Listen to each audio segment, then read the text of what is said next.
If you vote for me, all of your wildest dreams will come true. Welcome, my friends, to the VFX for Motion podcast. You'll see it when you believe it. Jace Hansen is my guest today, and I have to say, a conversation with this guy goes down easy. He's one of the most gracious and upbeat people I know, frankly, and he also happens to have ninja FUI skills and a portfolio to die for. Fantasy UI, FUI, or as some people call it, future UI, asks a lot of a designer. You want it to dazzle an audience and spark imagination about what everything actually does. Jace has had the opportunity to iterate the Iron Man heads up to perfection, and in this interview, he'll also describe sitting in a little office with Andrew Kramer, creating 3D infographics with J.J. Abrams for Star Wars.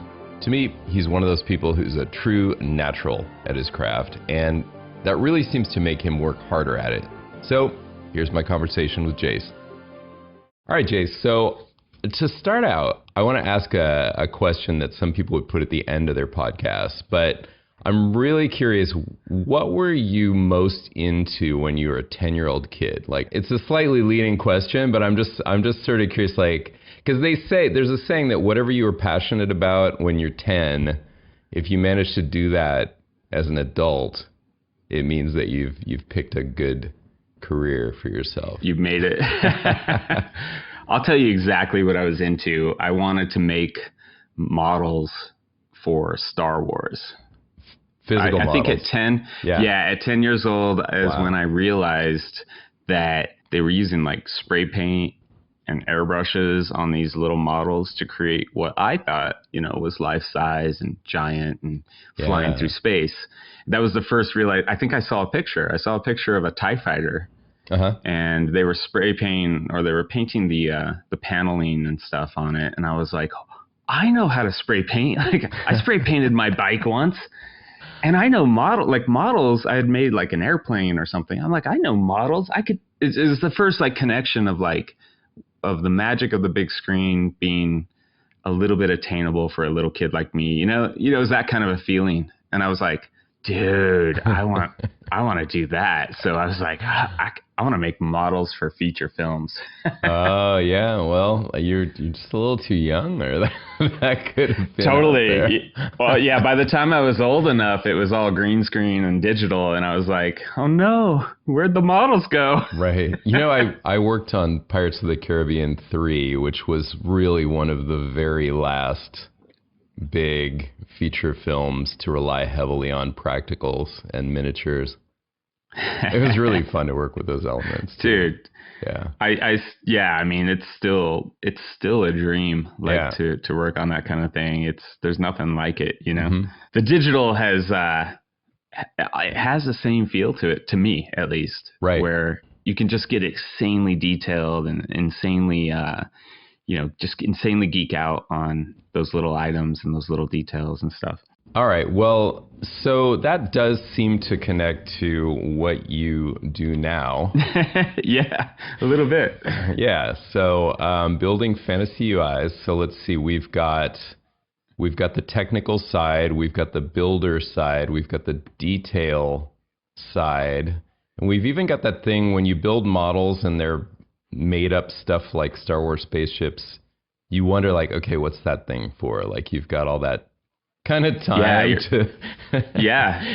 to focus on. I mean, in the island model shop, they would call those greeblies, the things they just stick on the ships, stick on kit bashing and all that. And, then you learn like Joe Johnston was such a stickler for like every pipe had to go somewhere. It couldn't just be stuck on. It had to look like it had purpose. And he would do these insane drawings of the inside of like an X-Wing fighter and how everything was mapped out and how it all worked. Cause it was like, it wasn't enough to just stick shit on, he just had to like figure it out and puzzle it out. And then he would guide the model ship, the crew on how to do it right so that it looked purposeful. And I love that. I was like, that's amazing, and I try to do that in UI design as well. Yeah, you got going right at a time when movie UIs became more demanding in terms of making sense. And I have the feeling from what I know of your work that was liberating for you. Like it seems like you like to really carefully diagram things out. And I mean, you tell me, but it seems like it's a combination of definitely function driven. Yeah. And then it also seems like you just have a knack for shapes and things that are going to look cool and trying it out, in a way. Like, yeah. How would you, I mean, taking any example that you want, but like what's kind of your ideal process? I think what's cool about this type of work is that you can combine both. You can go as far outside the box as you want to and just get super crazy and be super visually driven. It has to be very, very visually driven. So you can't just be like, well, this has got to, work correctly from a UX standpoint. It has to be kind of exciting in a way. It has to appeal to an audience's emotions. Yeah. Which I really love that side of it, and just kind of getting crazy with it. And then, the other aspect, I guess it's a kind of a left brain, right brain kind of thing, where the other aspect is if it's too crazy, audiences don't buy it. And they know in an instant, they know in less than a second if they buy into it or not. And it's either going to take them out of a film, which is a director's, nightmare. If it looks fake, or if it just looks cheesy, or if it's dated, all these things take the audience out of the story. And so you don't want to do that. And the way we get around that is by kind of carefully thinking about it for, weeks or months and consulting with experts. And then by the time something hits the screen, it just feels right. Even if it's only on screen for a second or two. It's like a kind of like costumes nowadays. There's so much richness in the detailing and the textures and stuff. And, a lot of people say, well, you don't see that on screen, but the audience feels it. And I feel it's the same way with a UI. The audience will feel if it's wrong. They'll feel it immediately, Yeah, you watch a film that's set out of period for any other decade. Like it was made in the 70s.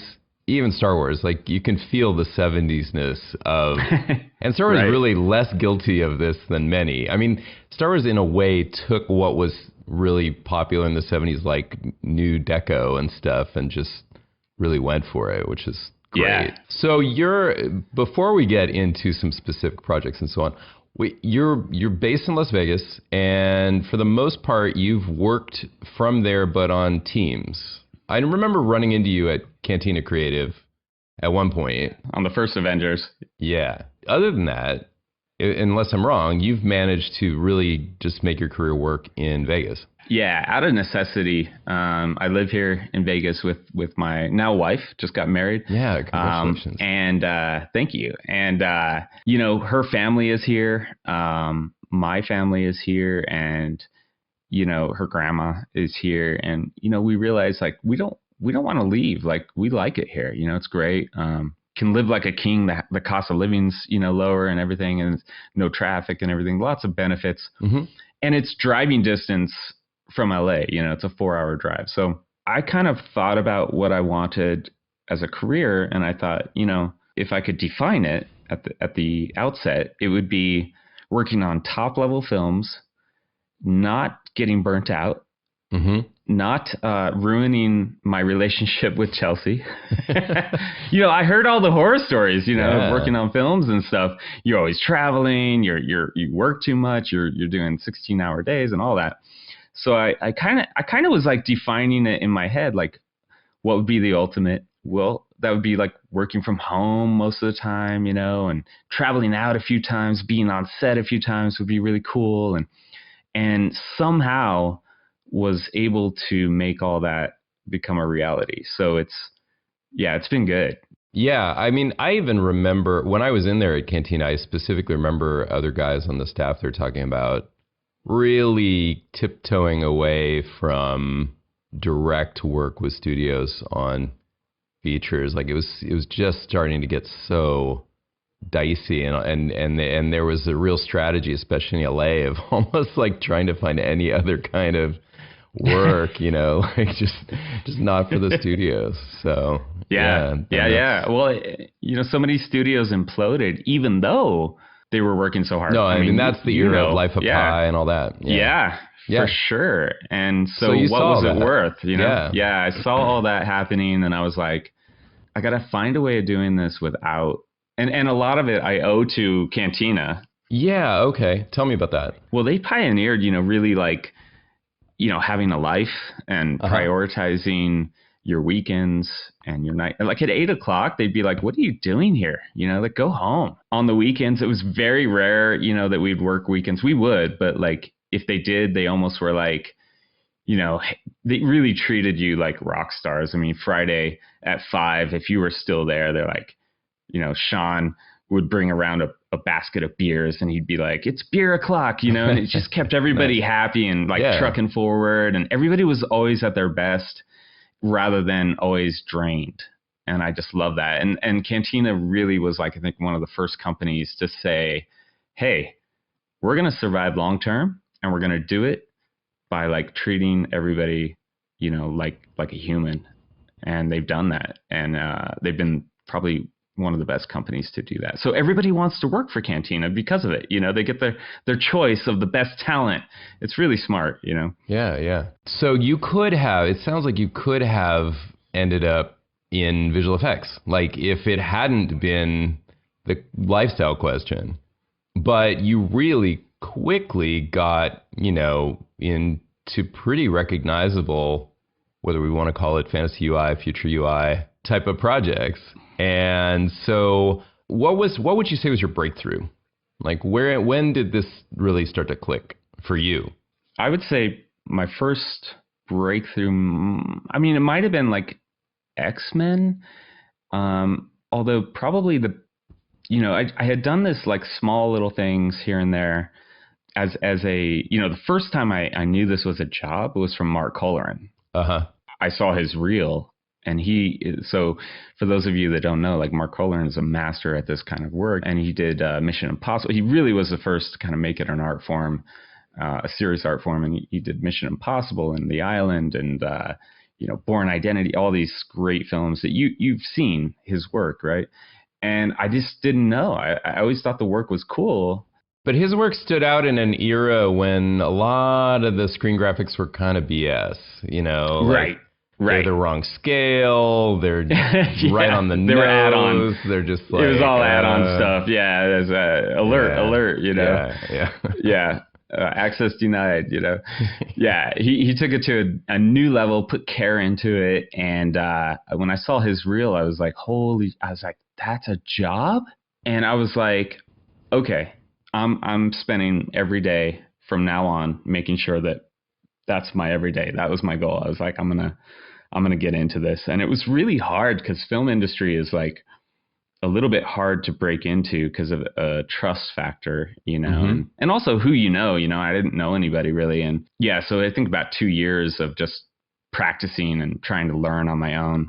I get that though, because there's a lot riding on this, and it really, I mean, I'd be curious to hear your take on this. I mean, you make it sound like you've made it collaborative, and yet I feel like a lot of your work is solo design. Can you talk about that a little bit? Well, how do you mean? Well, I feel like, going back to what you just said, it's risky. Anytime a studio or a project gives somebody the keys to the car and is like, here's this $2 million race car, and we're gonna let you drive it, so don't crash it. And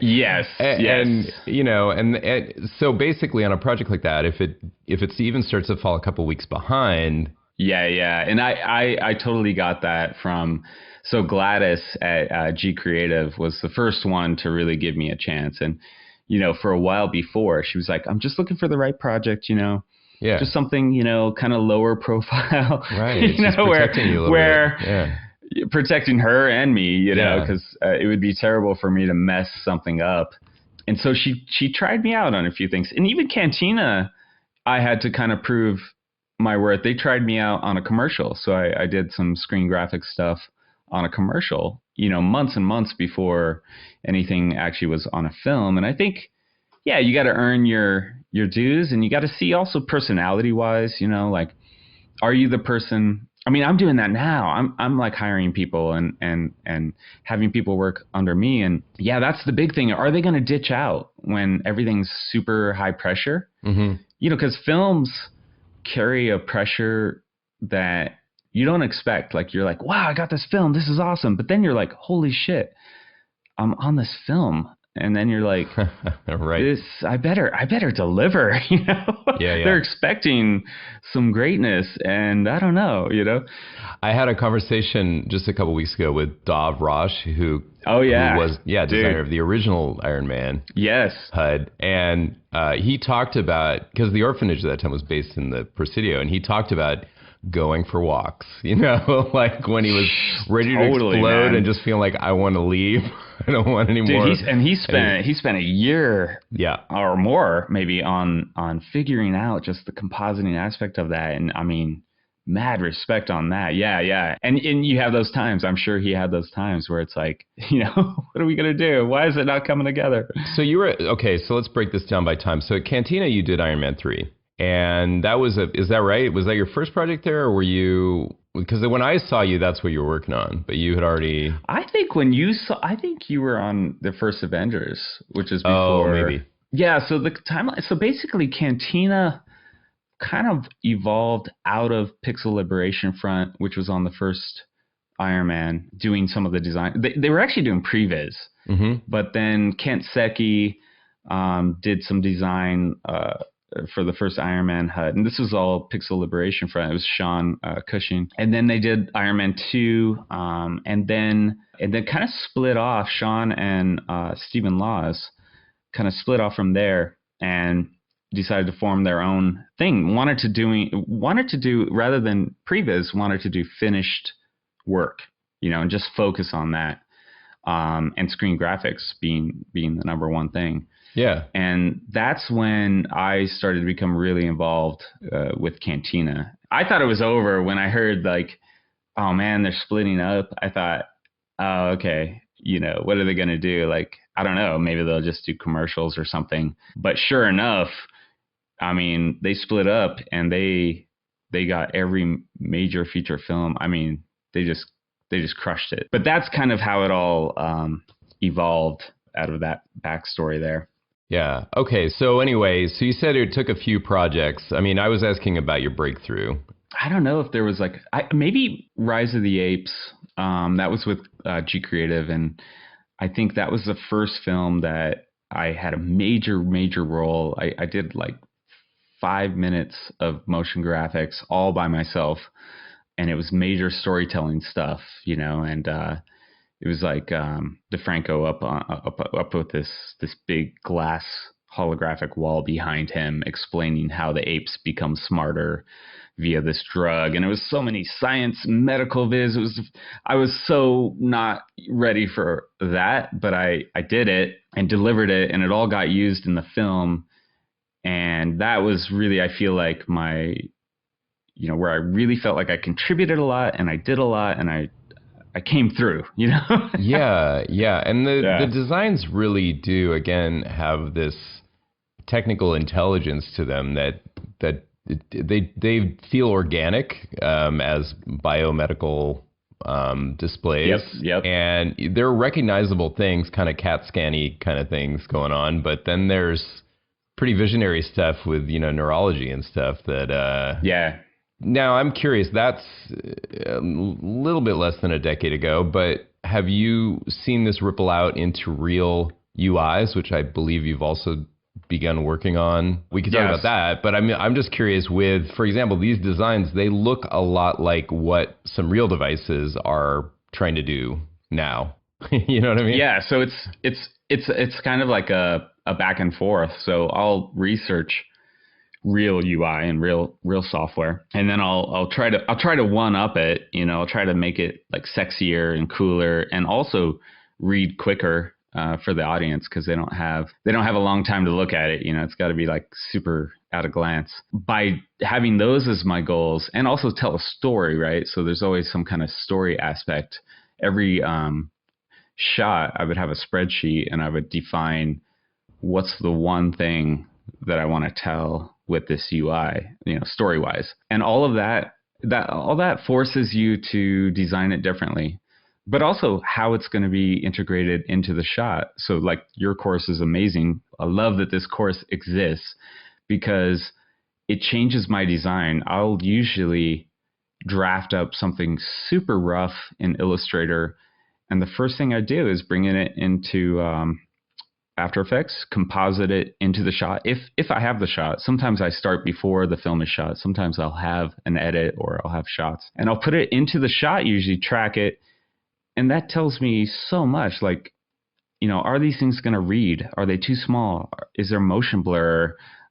It'll completely, it'll completely change the design of it. But yeah, and so I'll research what's out there to answer your question. I'll research what's out there currently, try to one up it, kind of make it stylized. I'll work with an art director or the visual effects supervisor to make it fit the tone of the film or the feeling of the film.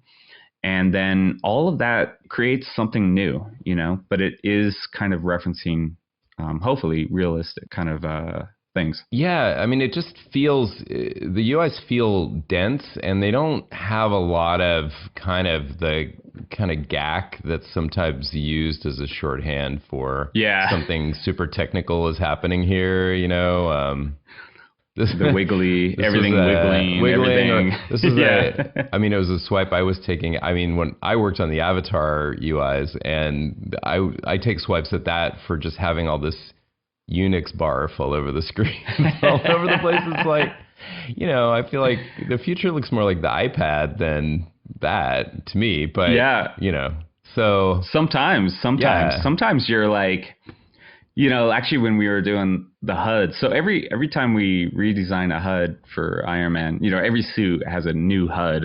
Yeah. People probably don't even realize, but every has a new design language that has to reference the previous ones, but also be new. And there's a lot of talk sometimes about like, how iPhone would you make it? Like how minimalist would you make it? And we kind of came up with, like on Avengers, I was like, Tony's not designing this for consumers. So he does have his stuff that he designs for consumers, and that's minimalist. That's easy to use. But when he's designing for himself, it's much more, he's just comfortable with like lots of data. And that's what he likes, That's great. I had thrown that same thesis out previously. And that's a very, very nice, concise way of stating that. That's exactly right. When Tony Stark has this stuff that both feels functional but is completely incomprehensible, probably, I mean, even if you go frame by frame, it's like, well, what's that thing doing? It's like, well, he knows what he knows what it's there for. Right. You look at your own desktop, man, especially if you have After Effects open next to Cinema 4D, dude. To a newbie, your desktop looks insanely complicated and crazy. And like, oh my God, that's too much. But to you, you're kind of like, it's every day, Right. And also, there's studies that are very fascinating about the kind of zen of complexity, where, there's almost a peaceful feeling to super hyper complex things. We do design in film. We approach it at least I approach it from like a minimalist point of view, where I can't achieve minimalism by taking away design elements. So in other words, the typical approach to minimalism is you just take away everything that's non-essential, right? But if you're designing something that's got to look complex and super, advanced and everything, that's sometimes not really your option. Sometimes you've got to design it with lots of complexity to it, but at the same time, keep it minimal for the audience, right? So it's almost a harder design challenge. That's why we design a lot of stuff with super minimal colors, and we'll use color and animation to draw your eye. And that becomes the single thing that you look at, or the single thing that's drawing your eye, even though there's so much complexity. It just kind of blends into the background because it's all noise at that point, or it's a texture, that kind of thing. Yeah. So how much does that for you differ from when you're designing an actual UI? And tell me a little bit about some of the UI design work you've done that's actually put into play. So real UI stuff that I get tasked with honestly, I think because there's a lot of fans of Iron Man and Ender's Game. I think most of it, We want that. And yeah. Let's do that for real. I get 2 emails a week saying, let's do that for real. What it is that currently ease of use is kind of the low bar now. It used to be the high bar, in Steve Jobs' era, 70s and 80s, it was really a high bar to make something easy to use. But now it's kind of like that should be your starting point. It should be, the higher bar now is where you've got access to so much data. How do you make use of it in an efficient, quick way? And that is now the high bar. That's the hard thing right now. You've got so much data. How do you organize it? How do you prioritize it? How do you make a story out of it? And that's kind of what we do in films. We're making a story out of immense amounts of data, making it simple at a glance. And so that's what I tend to get hired. They see this like an Iron Man HUD. They see that, wow, it's not just a bunch of graphics. It's actually kind of, they freeze frame. Like military people, especially, they freeze frame these things and they're like, I see he's actually talked to a real pilot about this. And he's rearranged it kind of interesting. Like, why would you put the speed and the altimeter together on one side, which is what I did with the Mark 7. And like, why would you put, like all these ideas that are just different. And for me, it's all about storytelling and making it faster to read and all that. But to them, it's like, yeah, that's what we need. That's like what our pilots need. That's what, people in the field need. They need faster access to this stuff. And so for most of the stuff I've been hired for, it's been that. It's been like, let's take a process that typically takes 30 minutes and let's get it down to like 6 minutes. What process do you mean? Any process. So there's actually... Oh, in other words, the execution of X from or A Y to B by the user. Yeah, exactly. Okay. So take anything that you can think of and get to that from A to B. Let's get it there really quickly. And this is like defense industry stuff. What are we talking about here? Yeah. So it's working directly with Army. It used to be called Army Research Labs. Now it's, I think, Army Futures Command. So it's all like next generation, just what is going to be kind of the future of this, because we're not the only ones that are getting creative right now. North Korea is very creative, and China is super creative, jumping on VR and AR and AI, artificial intelligence, and everybody's like really, it's the new space race right now, that it's amongst these countries. And I feel more confident when we're ahead. Just, like when we have a little bit of an edge, it's just, you just sleep better, at night. So they're reaching out to untraditional sources, I guess, and saying, what do you think about this? Like, what's your take on this? Well, and it is true that conventional UI designers are doing a lot of research. Like, that's a huge UI, UX, and it sounds like you're combining those. You're doing a certain amount of UX in both cases. I mean, what if anything is the major difference between your approach working on a contract for a defense company and, working on, I don't know, Hunger Games? Well, it's funny because like Hunger Games, for instance, the whole second half of Mockingjay 1 is told through these screens where Katniss is looking up and she's seeing like President Snow. She's seeing Peeta. He's all beat up, and it's very emotional. But it's all told through these big projection screens, which I designed the UI around at Cantina, and I did it like they rescue. You guys have probably seen this film, so it's not a spoiler. But they rescue Peeta in a hovercraft, right? And I'm like, oh, this is a combat search and rescue mission, right? Which is screens that I had already designed for the military, right? So I knew all these things like loiter time and these, time to target and these little terms and everything. I put everything into the screens. So all if you freeze frame a Blu-ray and you read everything, it actually all makes sense. And the directors just love that stuff. The directors especially, they're telling such crazy stories. I mean, it's a hovercraft, right? And they're trying to bring it down to earth. And so the more research we can put into it, the better. And so when I toss out a screen that has, very, very realistic terminology, but it's for a hovercraft, they just love it. Typically in my world, it's all for a helicopter or whatever, if it's for real world. But as far as the differences of how I approach it, the film is all about the script for me. So I'll want to read the script. I'll call out all the language and wording, and I'll go, that's my heart. That's my front and center. For real world, my first thing is usually more like efficiency, like getting something really quick. And how do I make this faster and faster and faster, and also give more context? So like, if you have a map of an area and you have ground things and you have things in the air and you have your own plane, let's say you're in a plane or something, you have your wingman and all that. Minimalist view would be like, well, let me just take away everything that you don't need. But a contextual view would be, how can I have all that stuff there when I need it, but feel like it's out of the way? So it's kind of diminished. And the way I do that is with like offsetting in Z space, like holographic type looks and things. It's all the stuff I learned in film.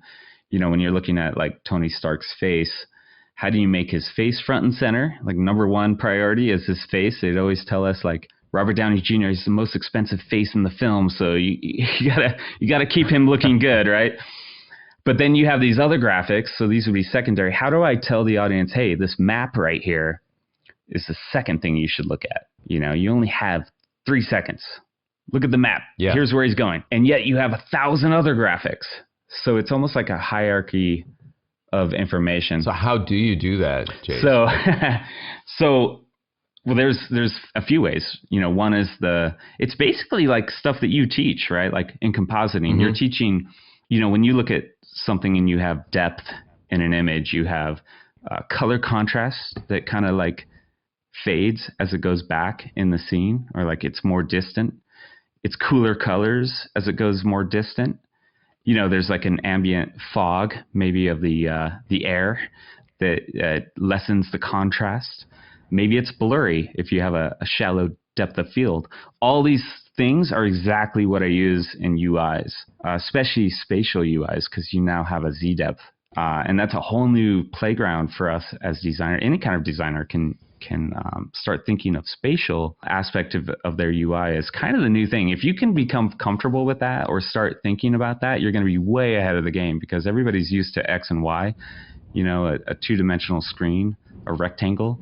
But now with AR and VR and all the new gadgets and toys, we have Z space. So we have a new dimension to design in, and you can use that as a hierarchy. So sorry, I geek out about that stuff. No, not at all. Well, so I'm going to get back a little bit to unpacking a little more on this real versus fantasy, but I'm curious about the tools of the job. You draw, yep, and you make things in Illustrator, as you said. You work in After Effects, as you said. On the 3D side, I know you're using Cinema. Yep. And then, I know that, talking to Dov, the Iron Man HUD, even the version 1, was too much for After Effects, especially with the curved surfaces and so on. Yep.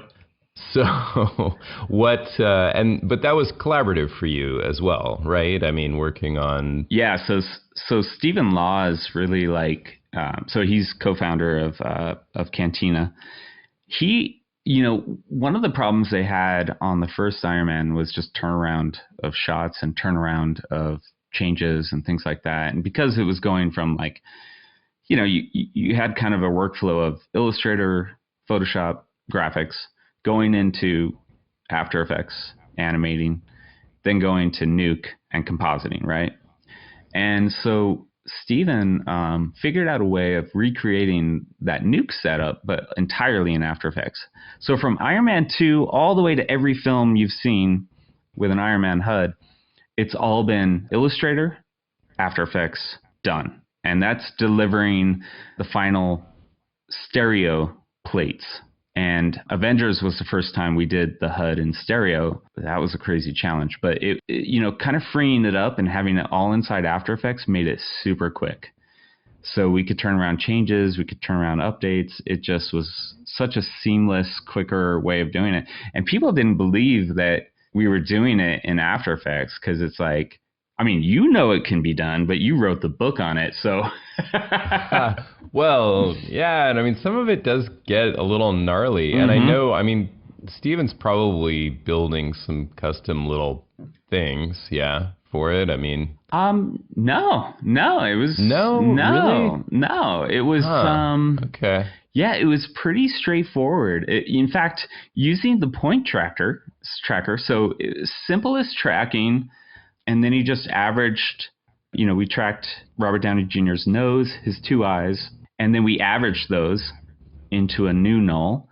We brought that null out forward in Z-space, and then we made those nulls look at. So we used an expression that was like a look at expression. Right, these are a lot of expressions foo here. Yeah. And that created the rotation. And so it was a lot of smoke and mirrors, but that's what Steven's great for. I mean. Right. So in other words, I think when I said custom tools, that doesn't necessarily mean plugins, but yeah, some crazy expressions that you can reuse like that. Yeah. And then the rest was kind of set up with using, the 2.5D things in After Effects. And then in Avengers 2, I started playing around with Element 3D and really and so we did this Samsung Avengers 2 tie-in where I really wanted to make all the holograms and the HUDs using Element 3D and just test it out, see what happened. And so we started using that more often after that because it worked great, And then I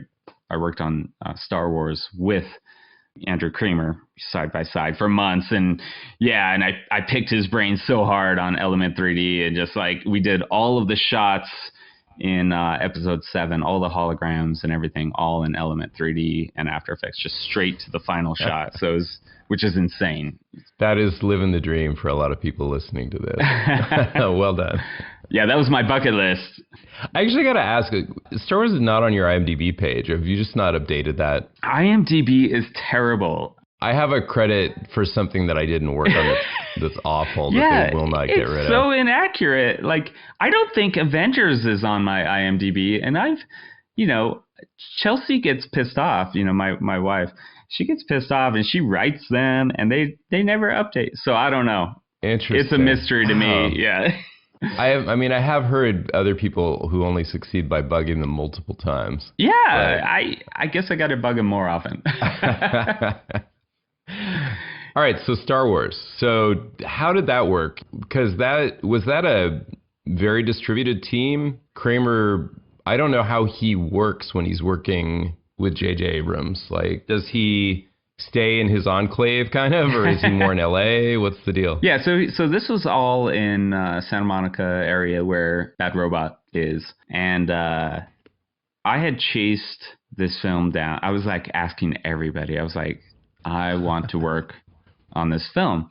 I don't know why I didn't just ask Andrew, because I should have known, but I was asking everybody. I think I figured that Andrew would be doing some VFX work on it or something. But he had told me that he did. He told me very hush hush. He's like, "Hey, I'm doing the Lucasfilm logo." And I was like, Holy shit. All right. And it's beautiful and everything. And it was so hush hush. And I didn't ask him about anything else. But so I was chasing it down. I was asking all my contacts. And finally somebody said, oh, well, that's like in UK.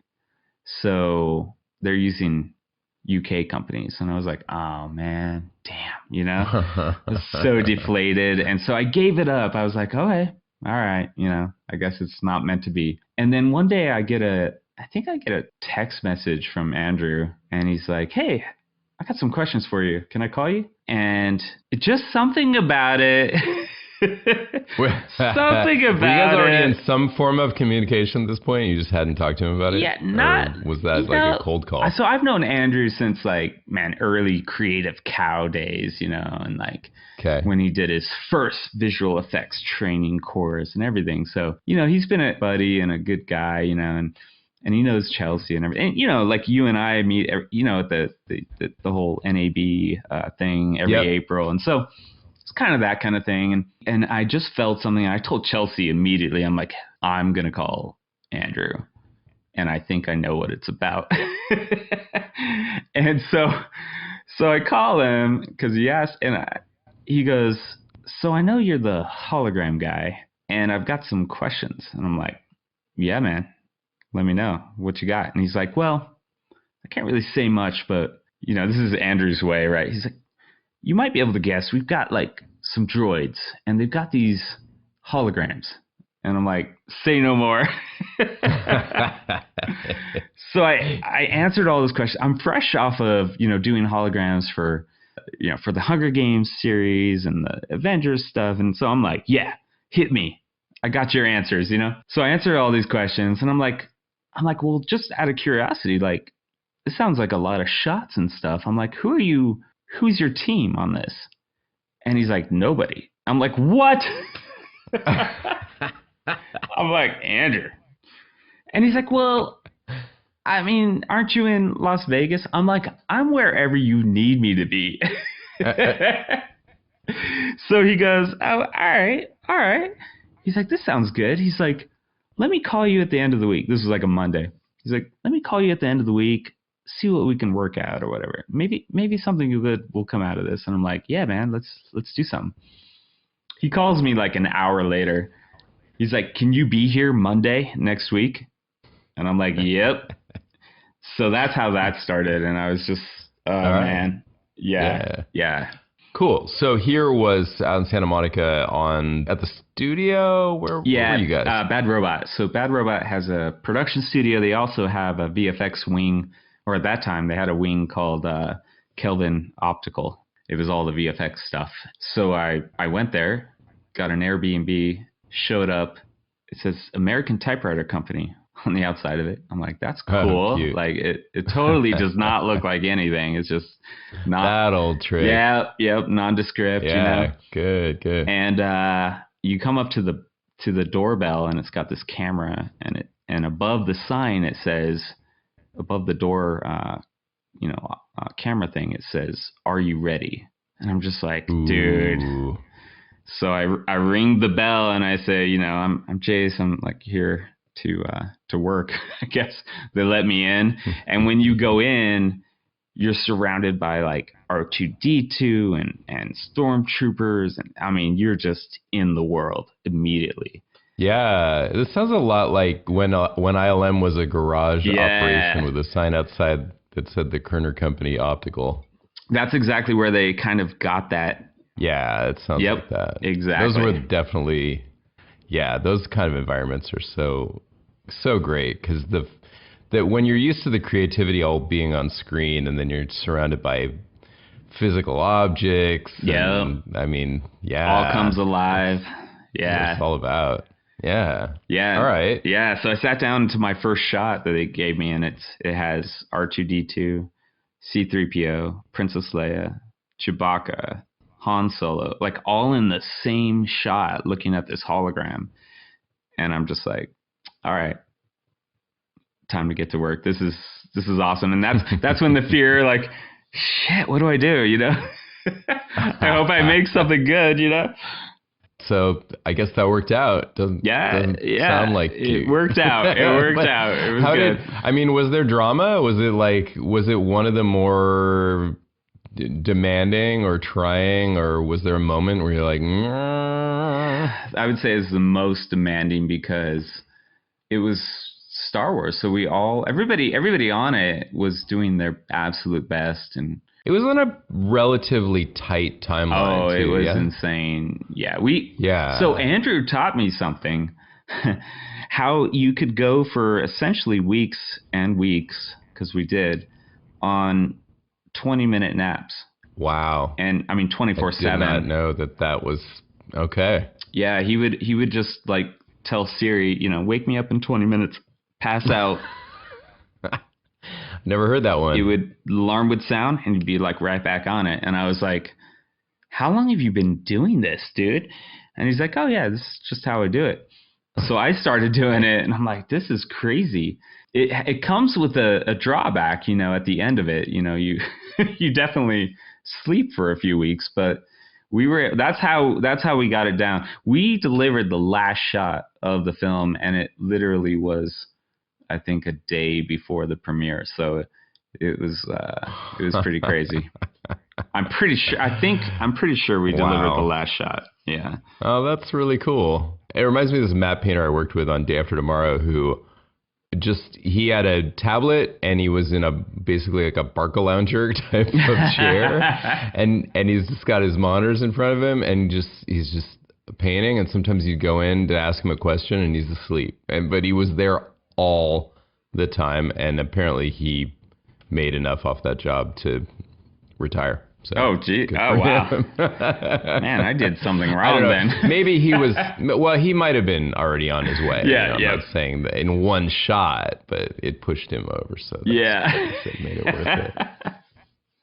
911 jobs. That's where you can demand the big money. Oh yeah. They were very good to us. Yes, they were good to us. Yeah. No, so Star Wars was a bit of a 911 actually, but a planned 911. Yep. Like everybody.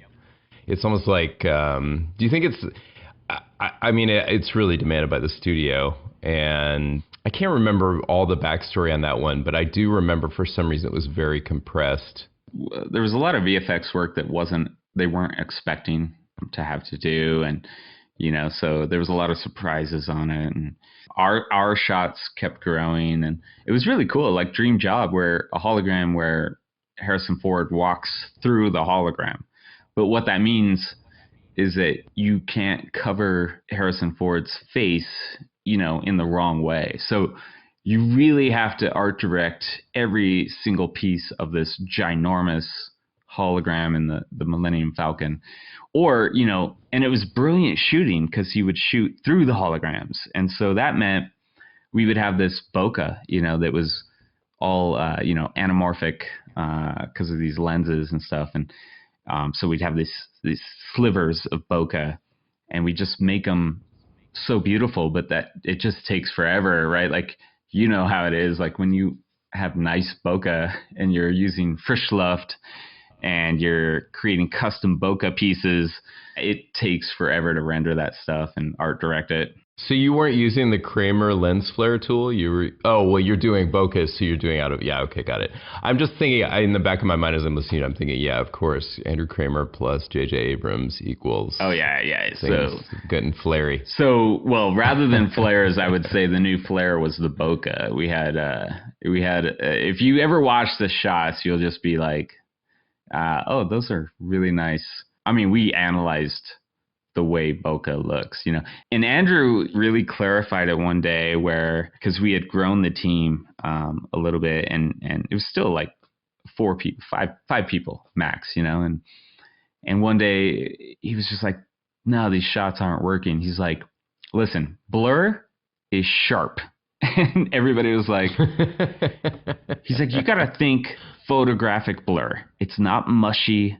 It's not blurry. It's sharp. And once he said that, it clicked for everybody. It was like, oh yeah, we got to make this crispy, like crispy blur. Wow, that's very wax on, wax off of it. Yeah.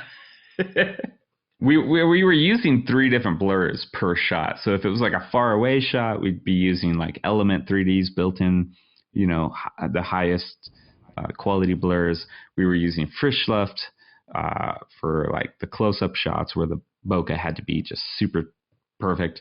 And then we were using sometimes the camera blur, the built-in After Effects. We rarely use that, but every once in a while it would come in handy. And so, yeah, it was a lot of different balls to keep in the air and keep it consistent looking shot to shot. These shots were back to back, so.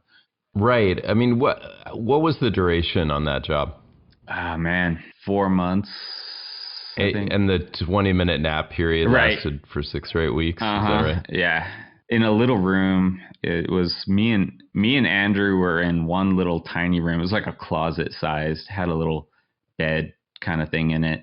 We were in that. It got pretty stinky. Got to know the guy a little bit. We got to know each other. Watched a lot of X-Files, okay. Yeah, it's good times. By the time it was done, I went out to Santa Monica, 3rd Street Promenade at the end of it when we were kind of like, okay, it's done. And I was like, wow, like people are still living out here. There's brightness, daytime. It's crazy. Oh, yeah. That feeling. Yep. Yeah. Like as a compositor, it's like, I think I see a matte line. Oh, man. Totally. Wait. Yeah. There can't be a matte line around that. That's real life. What the hell? What's going on right now? Totally.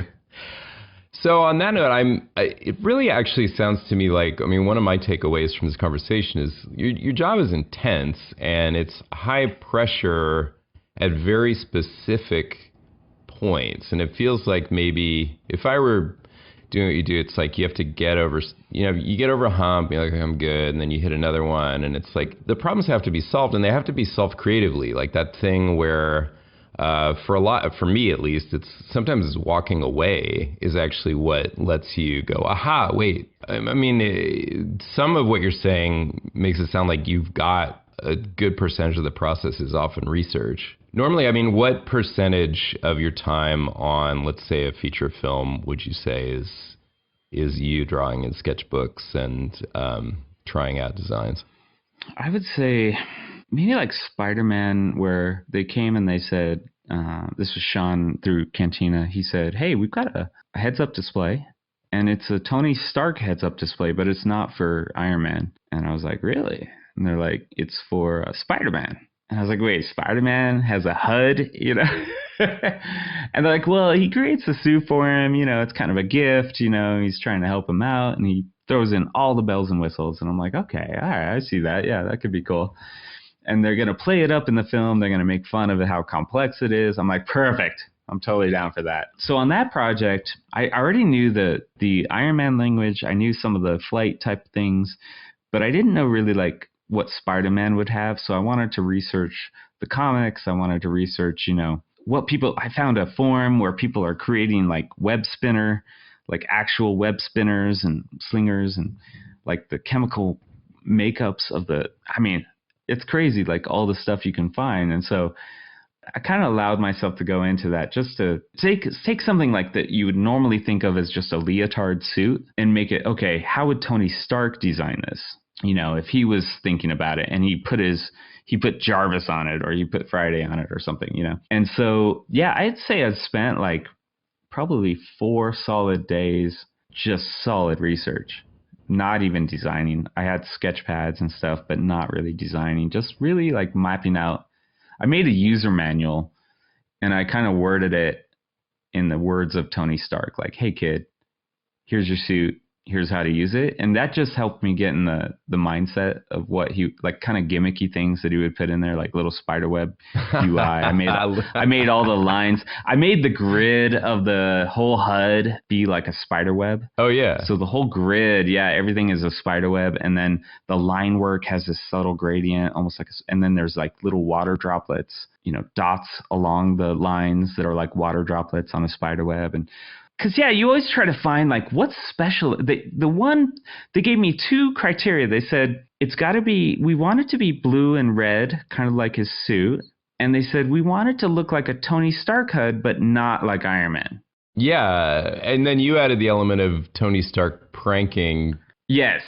Because I was like, that's what he would do, So you got to have all that kind of stuff. So I made, like, his reticle, I referenced old school DSLR cameras, the split focus kind of screen that you used to look through on those old school manual cameras, and tied it in because Peter Parker, he's a photographer, right? So little things like that just kind of make it unique, make it not Iron Man, and allow you to kind of make something that works, and also hopefully at the end of the day get approved by the tons of people that it has to go through that are looking at it and are critiquing it and saying, I like this, I don't like this, So I hand off a manual, I hand off here's all my reasoning for every single widget, every single little detail. And I think what that does is it makes the producers and the director just kind of be like, shit, you thought about this. All right, let's go with it.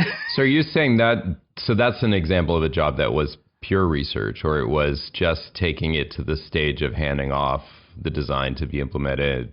So what's interesting about your course and everything is I find that I can't really present a design to a director or a producer, the stakeholders, the people that have the approval, without compositing it in some way. I can say from experience, you're taking a huge risk if you don't.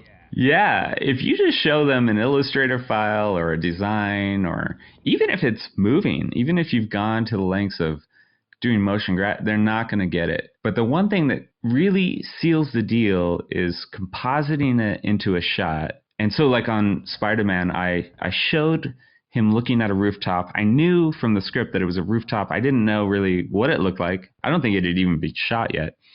So I just made a rooftop, and I made the HUD composited, fully kind of like grainy, dirty, a little bit blurry, all the tricks.